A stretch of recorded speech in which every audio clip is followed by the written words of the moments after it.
You ask Tiger to solve. This deals with linear equations with one unknown. The final result is b equals -3.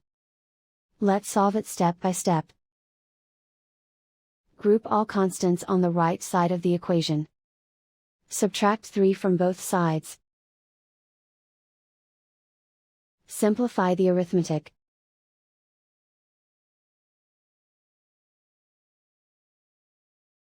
Isolate the b.